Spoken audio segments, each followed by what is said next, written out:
د ایران حکومت د ایران جرنیل سنی مقرر کو.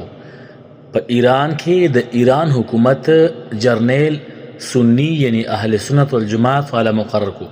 زمونږ د اهل سنت والجماعت دوستانو به ویل چې په ایران کې د سنیانو جماعتونه نشته. اخوا سم دروغ ثابت شوه. ډیر جماعتونه په ایران کې د اهل سنت والجماعت دي چې علماء کرام خپل تری دي او علماء کرامو الته کتلی دي چې د سنیانو خسته جماعتونه هغې ته مکمل ازادي ده، خو چونکې زمونږ مولیان فتنې خورئ د پاکستان او د انډیا، هغې وایي چې په ایران کې د سنیانو جماعت ته اجازت نشته. او اوس تاسو کته چې د اهل تشیع ملک دی، د هغې حکومت دی او هغې په خپل حکومت کې د آرمی جرنیل چې دی سنی اهل سنت والجماعت جرنیل اٹاکلو. دی ته وی صحیح اسلام، د فتنې نه بهر اسلام او اتحاد المسلمین د پاره دا خلق ډیر کار کوي او ډیر د محبت والا خلق دي.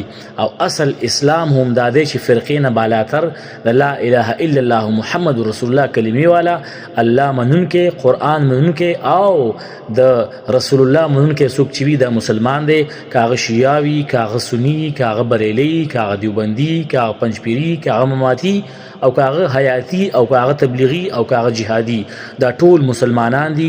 او د ایران حکومت یو غټ مثال ورکو د بین المسالک هم آهنګي چې په ایران کې وي د شیعاګانو په حکومت کې چې هغې د سنیانو د اهل سنت والجماعت یو مسلمان د آرمی جرنیل وګرځولو.